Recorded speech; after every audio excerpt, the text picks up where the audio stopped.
I'm always a little bit amazed looking at celebrities and then seeing the price of their purse, their handbag, their shoes, their clothes. It's like a status symbol. But for the most part, most people don't want to pay more. You are listening to Wealth Talks with the McPhees. You're right. Most people don't want to pay more. They want to pay less. We want quality. Yes, absolutely. We want quality. We want people to see that we have quality, but we don't want to be paying more than we need to for that quality. Yeah, I really don't think that you look any better in a $8,000 dress than you do one for a couple of $100. It's like, where do you draw the limits? A lot of people are extravagant just to show off, to be flashy, to show everybody they've got money. But do we really need to be paying more for everything in life? The Bureau of Labor Statistics says for the first time since 1976, there are more people that are single than that are married. And according to Go Bank rates, it will cost a single person living alone about $6,100 more per year to live than a married couple. That doesn't surprise me. Because there's various expenses that are less because you share them Right. together, and you don't have to buy everything separately. Well, I know that we found this over the years where I don't really have a budget, but grocery shopping and preparing meals for a family. If you're preparing for one person, there's some of the expenses higher for preparing for one person, and you have a lot more waste. And even I remember having 3 children to prepare lunch for. Suddenly, I could make fruit salad. So you get rather than a banana a piece or of an fruit. orange Yeah. or maybe 2 pieces. Now we could actually have fruit salad because there was enough people to eat the items without the wastefulness. And so, a lot of times combining resources can make those resources go farther. In our latest book, A Biblical Guide to Personal Finance, we talk about in there how one ox can pull its own weight for a very short distance.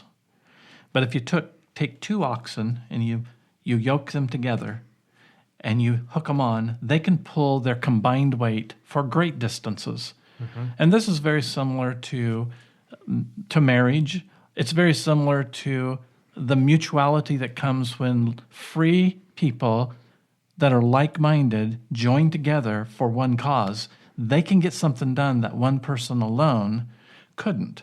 That's so true. Well, that's true of a lot of economic exchange. In fact, that's why there is economic exchange. I go to the grocery store because I want to buy bananas, and the people who work at the grocery store then solicit other businesses because they can't get those things for themselves. That's a fundamental property of capitalism, because not only will you go to the store to get your bananas, you'll go to the store to get what you want. And that's going to drive what the store carries. If enough people come in and say they want Chinese peppers, they're going to carry Chinese peppers. Mm-hmm. But if the government is telling us, oh, you're Americans, you don't need Chinese peppers, then there will never be Chinese peppers there, and everybody will be left out knowing what Chinese peppers could be the best thing in the world. Yes, and that is a loss of wealth because we don't get to experience the abundance, the excellence of those Chinese peppers. Yeah, that's correct. That is one of the benefits of the free market, is coming up with the ways to bring products, unique products and services to a market that doesn't even necessarily know that they want them. Mm-hmm. Ahead of time. Government, on the other hand, looks at an existing market and tries to find ways to regulate it. Ah, yes. Steve Jobs came up with the idea of the iPhone. Force. Mm-hmm. People didn't say, I want an iPhone. Mm-hmm. He came up with it, and everybody wanted one. That's exactly right. That's a great point. So you have groups of people that are working together, combining together for teamwork. And there's various ways that you can combine together for teamwork. Families, it often makes sense to combine as a family unit for greater productivity, not only in groceries, but in other aspects as well. It does help lower the cost of living, but it doesn't make sense for lots of families necessarily to live together. That can be a loss of freedom, a loss of independence. In fact, when you look at socialistic nations like Cuba, where regulations have come back in after a period of freedom, you have all of these big homes, these shells that were left from the era of greater prosperity that then become subdivided so multiple families can live together. So these families are being resourceful. In the presence of all this extra government regulation, there's less to live on, and so they be resourceful by combining together. But is that really a positive aspect? Well, yeah, they're resourceful, but they're resourceful only out of a need of necessity, because they could not live any kind of a quality life without that connection and resourcefulness. And so now you have people that don't necessarily desire to be together, like in a true family where there's a husband, a wife, and children. There's that desire to be together. But in these situations, it's just for economic convenience. And there's a lot of inconvenient things, such as you can't just go make yourself a cup of coffee. You got to go sit with the next guy. And maybe you got to wait for the coffee machine to become available. Or maybe he broke the coffee machine and now you've got to figure out a way to get coffee if you're going to have coffee and use the dishes that maybe have already been dirty. There's a lot of inconvenience. There's not really a framework for mutual respect necessarily in that condition. Well, there's a lack of freedom. Yeah. So when freedom is lacking, individuals are still going to be very creative because that is our nature. That is how God made us. And we're going to find a way to exist and coexist. But with freedom added to that creativity, now real progress is made, and the rising tide raises all ships. Whereas when it's tyrannical, then it suppresses and nobody rises. Well, I'm also thinking, too, of another example of this. Tom, you talked about when you were going to college and you lived in a travel trailer in a mobile home park because that was economically what you could afford to do at that time. And, that worked out fine. But you also became aware that you stepped outside, you are immediately in your neighbor's space. Yes. And there's a part of you that just, you might greet someone, but that's all. You stop looking around the park because now you're infringing in someone else's space. And there's that automatic closing down of what you view because you also are wanting that respect for yourself. And I remember staying in some RV parks when we were traveling across country. We were used to having several acres that we lived on, but now we are just kind of looking at our space 52, and wanting the children just to stay within that framework because of a need of privacy and respect for other people. Yeah. So the more regulation we have, the more that we have to be together like that, sometimes there's that less freedom that just is even an implied freedom. So I think what you're saying here is the smaller family groups, can be more efficient to a point. Okay, but going solo is not the answer either. And here in today, for the first time since 1976, more single American adults are living than married. And they're living adults. singly. And that's creating a bunch of problems. If they're disconnected from family, that can be a source of anxiety and depression, and there's a financial price to that as well. Well, that's $6,000 that each person is spending. If they could save it, if they were joined together mutually with somebody else, and they could not have to spend that $6,100 every year, would add that to a tremendous retirement if they could do that. Solomon wrote over 3,000 years ago, 1 can easily be overpowered.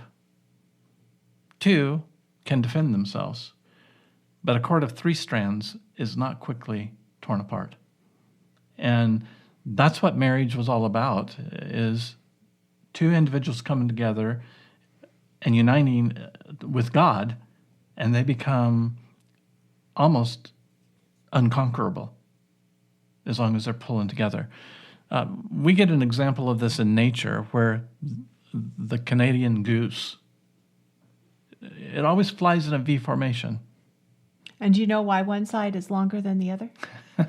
There's more geese in it. Ah, yes. But 72% further distance that flock of geese can fly than one goose by itself because of the kind of the wind tunnel they create in that V formation. Amazing. Where one goose in front is breaking the wind for the rest. And they communicate better because all the birds can see each other and hear each other. And then here's the easy thing. It allows that head goose to drop back and coast along behind that whole flock and let someone else become the leader. So leadership is very easily and quickly transferred because of that formation. And that's what mutuality is all about. Yeah. You know, that system works as long as there's harmony. If every individual goose wasn't flying in that V formation, but they were still flying all together as a flock, it wouldn't be as productive. They would still be limited. You know, they couldn't go that 72% further. So they have to do it in harmony in order to be able to get that distance. So And that's kind of an a important- guidelines. Yes. I mean, the geese don't have written guidelines out, but they have to function in a certain way in order to be productive. Yeah, and the same goes, you know, a group of people that is singing a song together. They can harmonize beautifully together. Or if each one is doing their own thing, you know, it becomes very clashing at a certain point. And so there's a balance to this, you know, working together as a group. We have to be going in the same direction. We have to have a similar goal in order to be able to work together with a group on a certain project. Well, there's certain things that people are supposed to do, individuals are supposed to do, and when a government or a nation works together, there's certain things that the government's supposed to do and not do.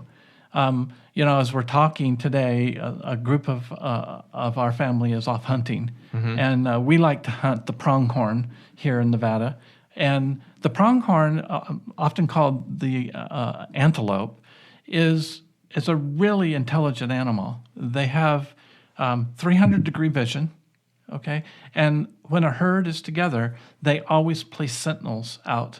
And those sentinels don't eat, they watch. And they can see up to 4 miles away very clearly, and their job is to warn the herd. That's kind of like what a government's supposed to do. It's supposed to be out there protecting us, having the intelligence to know what's going to happen to our nation, to protect our borders, to make sure that someone's not ripping this person off or that person off, but there's free trade. Those are the basic essentials of a government, just like the sentinel with the American pronghorn. If that American pronghorn didn't warn the herd, someone's going to get killed. Someone's going to get hurt. Someone's going to get taken advantage of. And so this happens in a lot of animals. And ducks do the same thing. A duck, they put out sentinels on the pond when they sleep at night. And a duck can sleep with just half of its brain. So the part of the brain that's looking, it's watching all the time. You know, that's government's job. But when we get government overpowering and trying to direct what's going inside the flock, it becomes problematic. Yeah. But this mutuality where we can work together, when everyone does their own role, works really well. And that's why we love participating in life insurance. It's set up where the administration part is done by people we hire as policyholders. There's actuaries that have been working on this so that the price is kept down at something that's affordable and comfortable for everybody that needs to join. And something exciting about that too is, you know, if someone has pre-existing conditions, that doesn't affect everybody else. That person might have to pay a little bit more for their insurance to get into the pool. It doesn't mean that, you know, like with health insurance or, you know, you've got people that, well, some health insurances, like what they're wanting to do now, where traditional insurance, that if someone's going to have a trans surgery, that's going to affect everyone's insurance rates. Mm-hmm. That doesn't happen with life insurance. If someone has a problem, a pre-existing condition, they're going to have to pay a little bit more for insurance than the person who has super great health and doesn't smoke and all that. At the same time, everyone that gets insurance with a participating life insurance gets the best premium they can. Yes. The very best for individual. that individual, because Yeah. it's down to the individual level. It's not like one size fits all, like in tyrannical government socialism. Exactly. And with that tyrannical government, approach, they want to treat every individual the same, but at the same time, every individual is out for themselves, kind of survival of the fittest mode. Yes. Whereas with mutual life insurance, it's a group of people getting together on the values that they can agree on, balancing the playing field. Different people, that have higher risk are going to pay a little bit more to be a part of this group so that it's fair to everybody else involved. And that's how you get the harmonization for the flock of geese to go 72% further than the individual goose could go on their own. It's recognizing everybody's individuality and making that adjustment so that you can work together as in a group. Now, we started this podcast off with talking about how many people are single now versus 1976. And we're not advocating that you just go out and marry the first person that comes along. Oh, no. And do that. But one way single people can contain some of the cost and have the camaraderie that they need to fight this extra expense that they're on is to buy participating whole life insurance. Yeah. Now you've got a whole team working together, like the flock of geese or the flock of ducks or the antelope herd. You've got people out there that got your back financially, and I just get really disturbed when I hear people saying single people don't need to buy whole life insurance. Oh, wow. While you were talking, I started thinking about a client and wow, this client is single. This client had a friend that who was also single, and he became a client. Actually, there were two clients, one female, one male, and they both referred this single friend to buy life insurance from us. And that was years ago. And, on down the road, one of those that referred this friend is now looking to buy an office building and getting her resources together. And this friend that she referred now has money to loan to her. And so not only have they kind of looked out for each other and recommended things, but on down the road, hey, here's an opportunity to help this friend. And yeah, they're getting legal documents because they each want to remember what they promised the other. Mm-hmm. But they're joining together to help. And and all these people are single, but it's providing them economic opportunity because they joined together with a mutual life insurance company to provide guarantees for their money and access to their money for whatever they wanted. And this one guy, well, he wants to help his friend. Yeah. So that's an example, of people that were able to band together, being single. Sometimes single people can join together with their families in certain efforts. Sometimes they can't, so each situation is going to be a little bit different. But we should always be looking for how we can join together with other people to accomplish a common goal, a common purpose. So we can do it better. Without curtailing our freedom. That's really critical. Simon and Garfunkel sang the song, I am an island, I am a rock, I am an island, no one needs me and I need no one else. What a lie. You don't need to have to go alone. You shouldn't even attempt to go it alone. There is people out there that will pull together with you so that you can go farther, do more things, be more prosperous, and have a better life. And that's what we're here to help you do with participating whole life insurance. Please give us a call at 702-660-7000. We can help you so that you are not out there as a rock or an island. That's right. You're listening to Wealth Talks with the McPhees. Have a wonderful week.